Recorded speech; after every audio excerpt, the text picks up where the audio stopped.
Let's start this history with some definitions. You can see here the terms for the different parts of a table knife.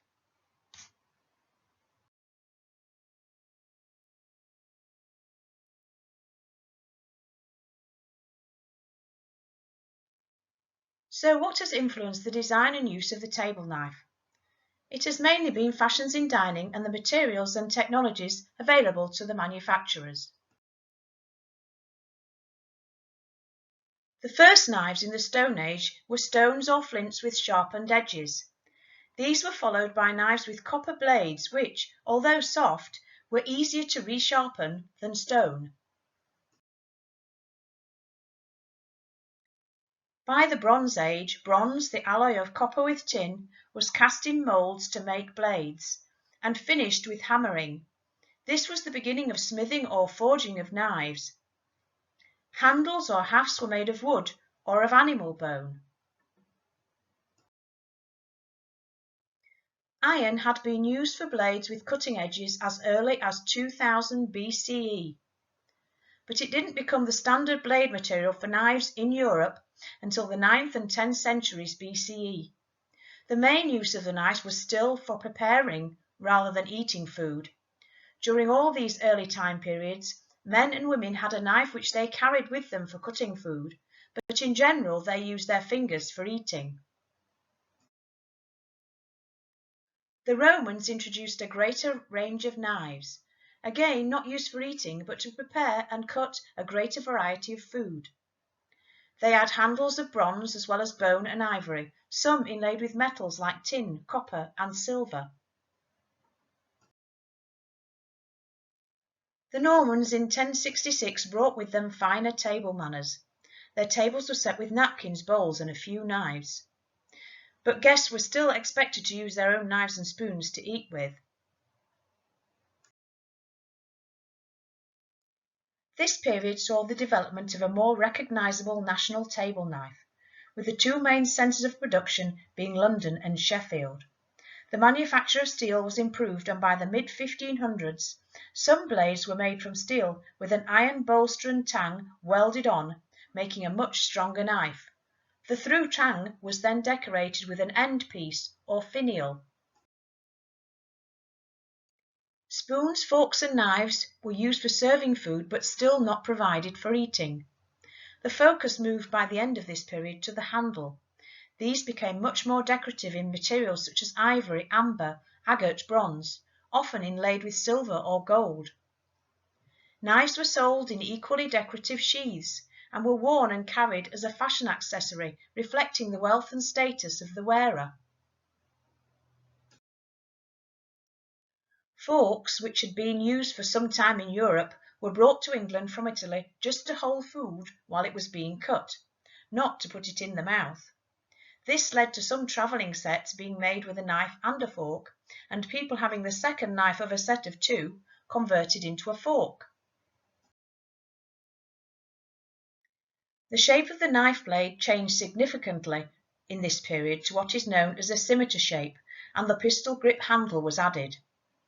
There were also further innovations in handle materials, as well as silver, agate, ebony, ivory, amber and tortoiseshell.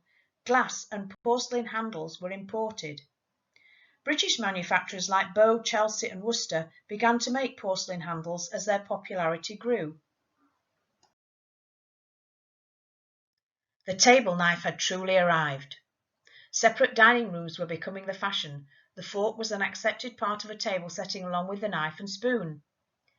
To reduce costs, solid silver handles were replaced with handles stamped out of silver or Sheffield plate, copper coated with silver, and then filled with resin to add weight.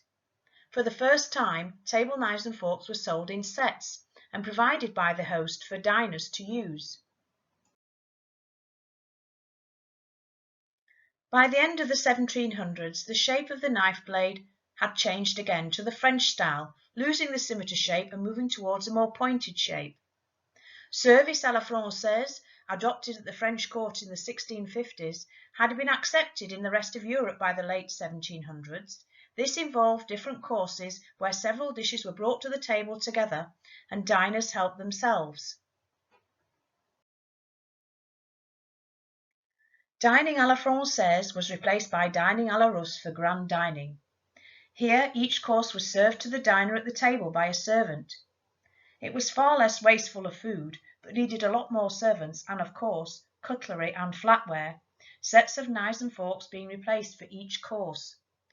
The blade of the table knife reverted to a simpler parallel shape, with a more rounded tip, which has remained the same with only slight variations up to the present day.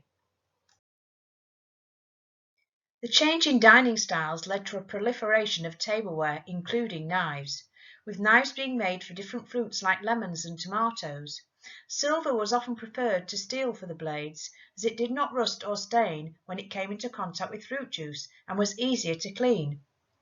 In the 1860s, Mrs. Beeton advised that a table setting should have cutlery and flatware ranging outwards from either side of the plate, enough for 6 or 7 courses, all laid ready for use by the diner. The fish knife or server and fork made its appearance in around 1880. Afternoon tea also became fashionable, and special tea knives and fruit knives were produced just for this occasion. The first natural plastics for handles made from celluloid appeared at this time, for example ebonite and vulcanite. These plastics were used to replace ivory and mother of pearl, which were becoming expensive. Also appearing was EPNS, electroplated nickel silver. One of the main influences in this period were the arts and crafts and Art Nouveau movements. Table knives with silver-plated handles in these styles were particularly popular. A second was the discovery of stainless steel by Harry Brearley in 1914. After the First World War, the first table knives began to appear made from one piece of stainless steel. Many large hotels and ocean liners had sets of knives and flatware designed specifically for them, and dining still required different sets for different courses. Synthetic plastics made from oil like xylonite first appeared early in the 1900s, but by the 1950s plastic became popular as a handle material in its own right, rather than as a replacement for another material. It was still fashionable to entertain at home and to put out your best china and cutlery. Canteens of cutlery were still high on anyone's wedding list in the 1970s and 80s. Today, the majority of table knives are made of all stainless steel or stainless with a plastic handle. There are still local manufacturers making well-designed quality table knives. Convenience or ready meals for eating on the go have become popular, along with disposable plastic knives and flatware to eat them with. These have now been replaced with more eco-friendly wood. Dining in general is much more casual, and larger table settings are only used for formal dinners like the local cutler's feast. I don't know what you think, but having a canteen of cutlery is not high on a wedding list today, and in most cases is not even on the list. We would like to thank Simon Moore and the York Civic Trust for allowing us to reproduce images from their publications.